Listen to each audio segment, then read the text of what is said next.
사무엘하 22장 1절.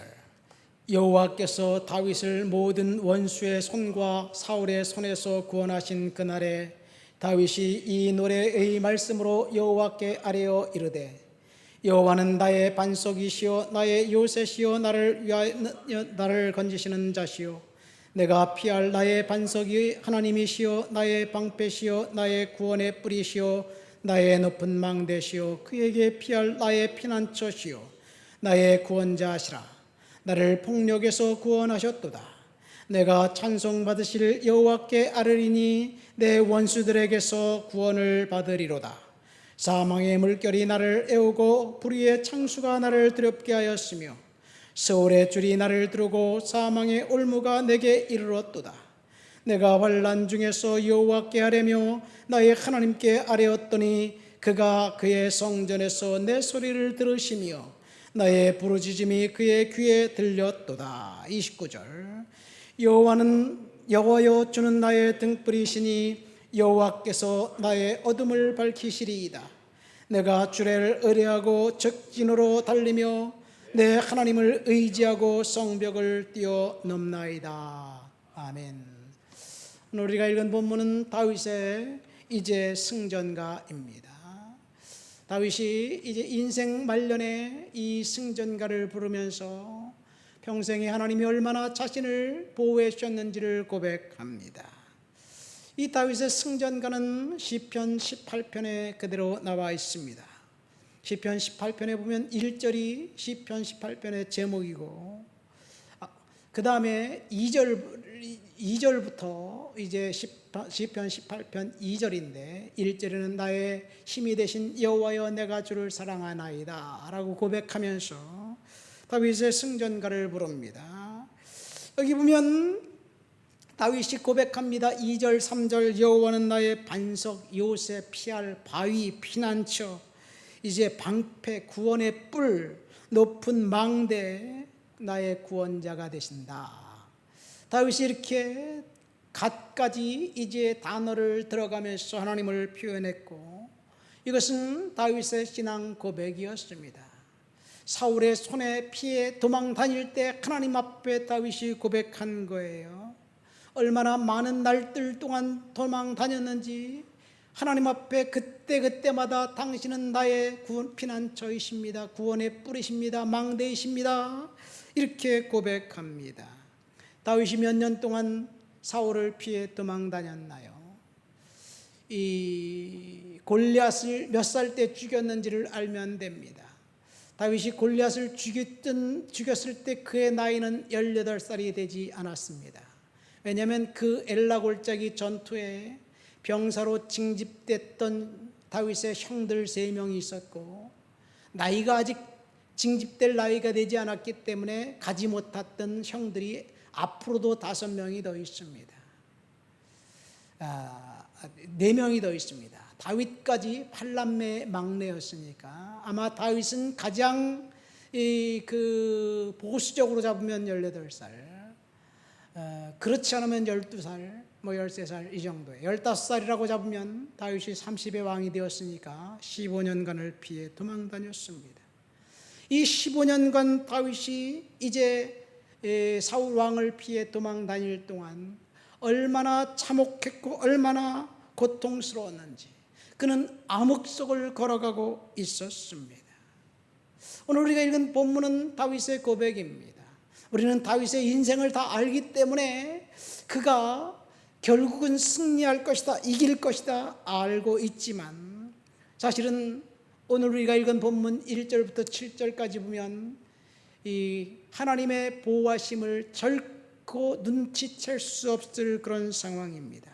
고통스러운 시간을 보내고 있습니다. 캄캄한 암흑과 절벽을 보내고 있습니다. 그때 다윗이 하나님을 나의 요새, 피난처, 방패, 건지시는 바위, 구원자라고 고백합니다. 3절 말씀 보세요. 하나님께서 나를 폭력에서 구원하셨도다.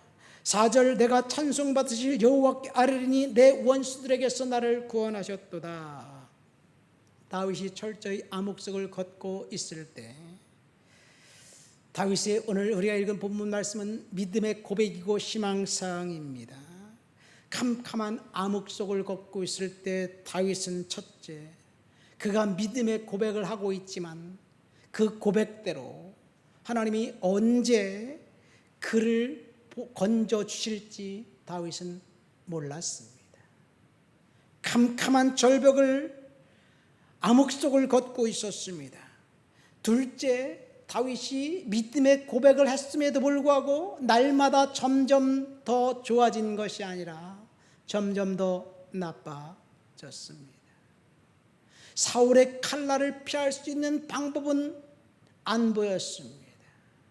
가장 최악의 상황은 시글락에서 그 처자와 부모와 자녀들을 이제 다 납치당했던 그 상황, 그래서 그를 따르는 무리들이 다윗을 죽이려고 했던 그 상황까지 몰렸습니다. 얼마나 절박하고 처절했는지, 자기가 죽였던 골리앗의 나라 블레셋에 가서 자기의 생명을 연장하면서 수염에 춤을 질질 흘렸습니다.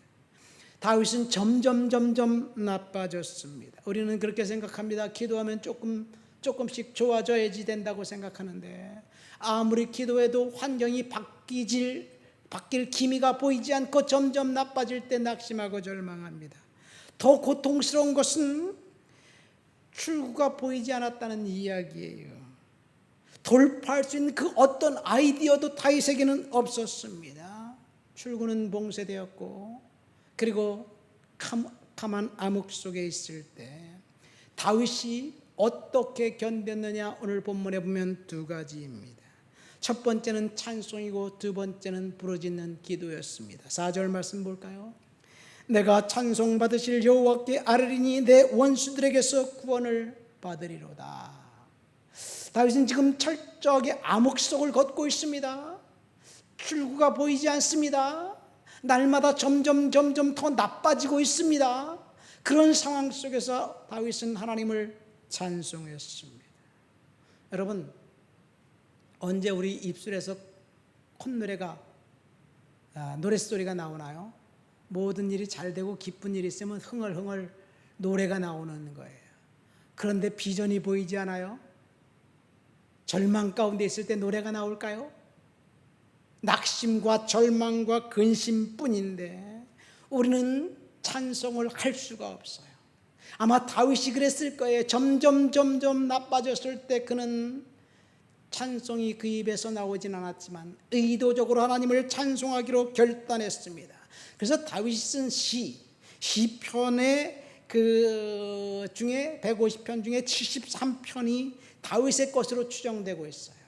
뭐 다윗의 시라고 직접적으로 말한 시도 있고 다윗에게 헌정된 시, 다윗과 연관되어 있습니다. 뭐 다윗과 연관된 것이 아니라고 돼 있지만 다윗의 시처럼 느껴지는 시들도 또 있습니다. 근데 그 다윗이 언제 썼느냐? 철저한 암흑 속을 걷고 있을 때 다윗이 그 시를 쓴 거예요. 그래서 다윗의 시는 지금까지도 수많은 사람들이 다윗의 시를 이제 암송하면서 위로를 받고 힘을 얻고 능력을 다시 이제 하나님으로부터 공급받습니다.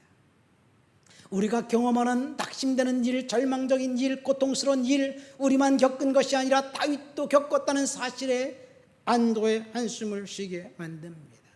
다윗은 절망 가운데 있을 때 하나님 앞에 찬양했습니다. 이 동양선교회에서 선교사로 파송된 찰스 카우만 박사님 부부가 있어요. 이분들이 한국에 와서 이제 선교를 하고 교회를 개척했는데 그들이 개척한 교회가 성결교단이 돼요. 그래서 성결교단은 일본과 한국에만 있는 교단이에요. 미국에는 없습니다. 이 동양선교회 선교사로 왔던 그 찰스 카우만 박사님의 사모님이 사막의 강물이라는 책을 썼습니다. 그 책에 보면 이런 내용이 나옵니다. 그리스도인들은 자주 기도가 상황을 변화시킨다는 말을 되풀이하지만 사실 상황을 변화시키는 것은 기도일 수도 있지만 대부분은 찬양을 통해서 일어난다. 여러분, 그러고 보니까 그 말이 맞는 것 같아요. 기도는 우리가 달라고 하나님 앞에 주세요. 물론 기도하면서 하나님 영광 받으십시오, 하나님을 찬양하는 것도 있지만 기도는 달라고 그러죠. 찬양을 하면서 달라고 그러나요? 찬양은 하나님께 무조건 올려드리는 경배예요. 예배예요. 하나님을 높여드리는 거예요. 그러니까 기도보다 찬양을 통해서 환경을 바꿔주신다는 사실을 믿으시기를 예수님의 이름으로 축원드립니다. 답답하고 컬컬하고 응답이 없어 보일 때, 비전이 보이지 않을 때, 출구가 보이지 않을 때 이제 기도하면 그 기도가 정말 맹목적인 것처럼 보일 때 하나님을 찬양하면 그 찬양을 통해서 하나님께서 역사해 주실 줄 믿습니다. 찬양을 통해서 하나님이 영광 받으십니다. 종교개혁자 마틴 루터가 이렇게 말했습니다. 내가 기도할 수 없을 때 나는 항상 찬송한다. 여러분, 우리가 기도할 수 없을 때가 있어요. 마귀의 공격이 심하면 그 기도도 안 돼요. 하나님 나 모르겠어요. 하나님 책임져 주세요. 이 말밖에 안 나와요. 요즘 제가 어떠면 그런 상황인 것 같아요. 하나님 책임져 주세요.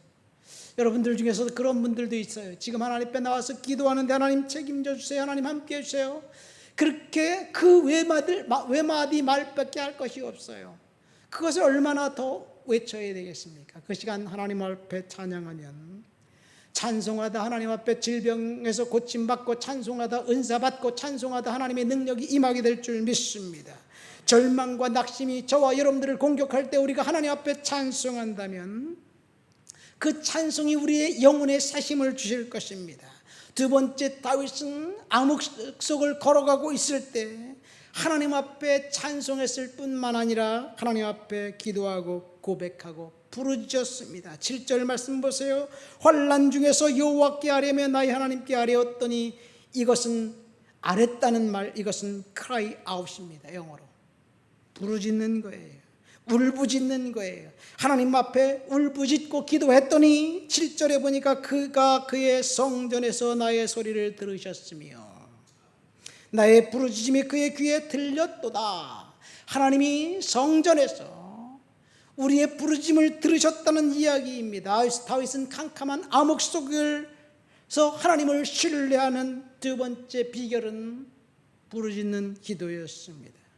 다윗이 그러니까 캄캄한 암흑 속을 걷고 있을 때 그는 찬송과 기도로 하나님 앞에 나아갔습니다. 비전이 보이지 않고 절박한 상황에 있을 때 찬송과 기도를 통해서 하나님께서 다윗을 보호해 주셨습니다. 우리가 할 수 있는 것이 뭘까요? 우리가 할 수 있는 것이 아무것도 없을 때 우리는 찬송하고 기도하는 것뿐이에요. 그러면 하나님께서 저와 여러분들을 하나님의 시간이 되면 인도해 주시고 보호해 주시고 응답해 주실 줄 믿습니다. 다윗은 극심한 고난과 환난과 암흑의 시간을 하나님 앞에 찬송했고 부르짖었습니다. 캄캄한 암흑 속에서 주를 의지했습니다. 다윗이 하나님 앞에 하나님은 나의 피난처, 요새 피할 바위, 구원의 뿔, 반석, 구원자, 이렇게 고백했음에도 불구하고 하나님께서 그에게 인생을 풀어주지 않을 때 다윗은 답답했어요. 그런데 오늘 본문 29절 30절 말씀 보세요. 다윗이 뭐라고 고백하고 있나요? 여호와여, 주는 나의 등불이시니 여호와께서 나의 어둠을 밝히시리로다. 내가 주를 의뢰하고 적진으로 달리며 하나님을 의지하고 성벽을 뛰어넘나이다. 다윗의 고백입니다. 다윗이 여기 보면 30절에 내가 주를 의뢰하고 적진으로 달리며, 의뢰한다는 말은 영어 성경에 보면 with your help입니다. 하나님의 도움으로 적진을 향해 달려갔습니다. 그 다음에 하나님을 의지하고 라는 말은 with God, 하나님과 함께입니다. 여러분, 우리가 하나님을 의지하고 하나님과 함께 우리가 문제 속으로 적진으로 뛰어 들어갈 때 지금 상황은 캄캄한 어둠이지만 하나님께서 풀어주시고 회복시켜 주실 줄 믿습니다. 우리 다 같이 말씀을 생각하며 통성으로 기도합니다. 하나님 아버지, 믿음으로 말씀으로 살아갈 수 있도록 주여 도와주시옵소서. 은혜 허락해 주옵소서. 기도합니다. 하나님 아버지 감사합니다. 오늘도 주님 앞에 나와 주를 높여드리고 주를 찬양하고 주를 예배합니다. 성령의 능력과 충만과 거룩한 역사로 사로잡아 주시니 감사합니다. 다윗이 캄캄한 암흑석을 걷고 있을 때 하나님을 의지하고 적진으로 달려갔고 하나님과 함께 아버지의 믿음으로 살았던 그 고백을 우리의 고백이 되도록 도와주시옵소서. 예수님의 이름으로 기도합니다. 아멘.